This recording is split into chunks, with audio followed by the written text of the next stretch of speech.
People are finally saying it out loud, not just in Reddit threads, not just whispered in podcasts, but in real conversations over coffee, in offices, in hushed late-night phone calls. The question that's been hanging in the air for years is finally being voiced. How on earth are Harry and Meghan making all this money? Think back to when they first made their dramatic exit. They sat there, faces somber, telling the world that the royal family had cut them off completely. No Duchy of Cornwall income, no royal checks, no safety net waiting in the background. They said they were stepping away from the palace with nothing but love, a dream, and a desire to live independently. It sounded noble, it sounded romantic. They were going to start fresh, live simply, and rebuild their lives on their own terms. But now, fast forward just a few years, and their reality looks nothing like the struggle they painted. They aren't living in some quaint cottage trying to make ends meet. No, they're in a sprawling, multi-million-dollar Montecito mansion, hopping on private jets, draped in luxury wardrobes, and guarded by full-time security that costs more per year than what most hardworking people earn in a lifetime. This isn't quiet independence. It's loud, flashy, roaring money. And money like that, it doesn't just fall into your lap overnight. It raises eyebrows, makes people pause. Because when your story screams, "We were cut off," but your lifestyle whispers nothing but power and privilege, people can't help but ask, where is the gap being filled? Who's footing the bill? Remember that infamous sit-down with Oprah Winfrey? The world leaned in as if watching a fairy tale collapse in real time. Harry and Meghan framed themselves as rebels, breaking free from the rigid cage of tradition, choosing love over duty, freedom over titles. Their words dripped with sincerity. We just want to make a living, be a family, and do good. And for a brief moment, the world believed them. People rallied around them, calling them brave, victims of an outdated system, heroes of their own love story. The sympathy was real, the support overwhelming, but then something shifted because this couple who claimed they had nothing suddenly had everything. Within months of walking out of the palace gates, they weren't struggling underdogs anymore. They had Netflix cameras in their living room, Spotify deals lining their inbox, glossy magazine covers, multi-million-dollar book contracts, and six-figure speaking engagements. Their new life didn't look like rebuilding, it looked like rebranding, and that's when people started noticing the cracks. Because success after hardship is one thing, but this rise was too fast, too polished, too perfectly orchestrated. If they were really starting from scratch, how did they scale up this quickly? Who was pulling the strings behind the curtain? And more importantly, what exactly was fueling it? The sympathy they once owned began to turn into suspicion. What started as an inspiring story of independence began to smell like strategy. Independence stopped looking like escape and started looking like expansion. Somewhere between the photo shoots and the carefully staged smiles, whispers began. Not tabloid gossip this time, but whispers from offices with frosted glass doors and filing cabinets that lock with codes. Because this wasn't just idle speculation anymore. According to insiders, both UK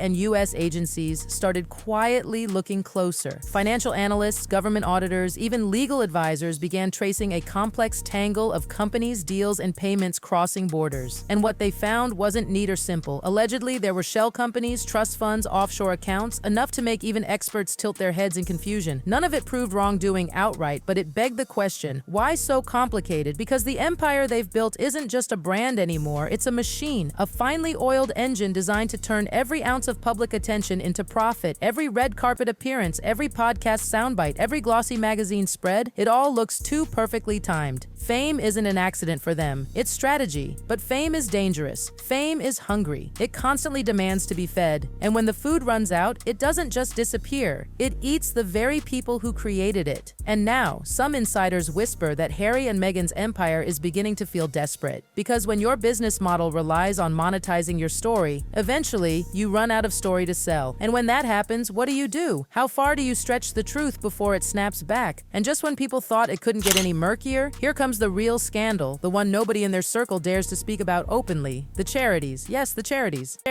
On the surface, it all looks noble. Charity galas, emotional speeches, perfectly staged photo ops of Meghan hugging children, or Harry standing solemnly at a memorial. The optics are flawless. But behind the glossy images, whispers are growing louder. Multiple foundations tied to the couple are allegedly being quietly reviewed. Not because anyone has proven misconduct, but because the lines between business and philanthropy look blurred. And when blurred lines appear, regulators look twice.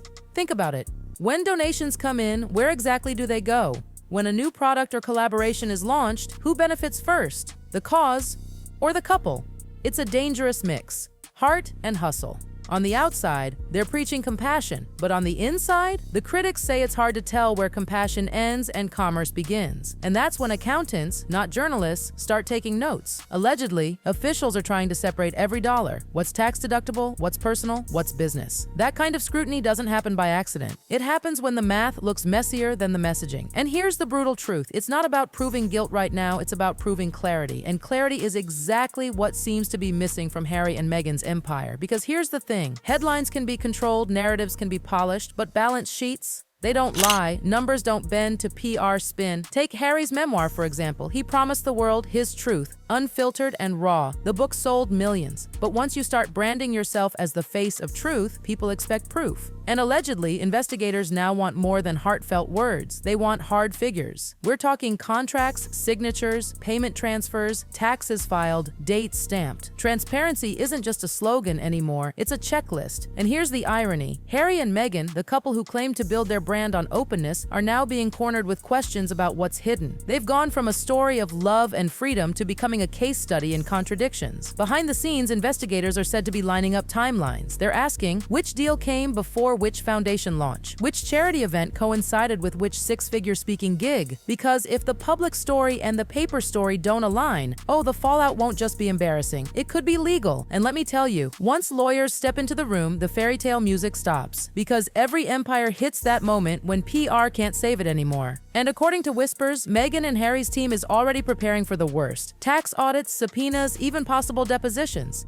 We're not talking about Hollywood press tours now. We're talking about fluorescent-lit government offices, where every line of every filing tells a story. And here's what makes it chilling. It's no longer about whether something illegal happened. It's about intent. Did they knowingly set things up to dodge taxes? Were funds redirected in ways they shouldn't have been? Were charities being used as brand shields rather than pure causes? If investigators believe the answer is yes, the narrative flips from independence to exploitation. And when that happens, brand management quickly turns into case management. And let me remind you, no PR spin, no glossy Vogue cover, no friendly podcast host can polish a subpoena. This is where the noise dies down. No more staged photos, no more wordy interviews, just silence. The kind of silence that hangs heavy before something breaks. Because investigators don't chase rumors, they chase paper trails. And paper never lies. Every contract, every transfer, every filing leaves a fingerprint, a date, a code, a signature. And paper doesn't care about fame, it doesn't care about royal titles, it doesn't care about love stories. Paper only cares about math. If the numbers match their words, then fine, they walk away clean. Maybe bruised by headlines, but untouchable. But if they don't, then the same story that made them powerful could be the very story that destroys them. It's almost poetic, isn't it? They left one crown searching for freedom, and now they might find themselves under the weight of another crown, the crown of the law. This isn't about royal duty anymore, it's about accountability. Because when you build an empire screaming transparency, but the money trail whispers otherwise, that's not just contradiction, that's collapse. The palace gates they walked away from could very well be replaced by courtroom doors. And in the end,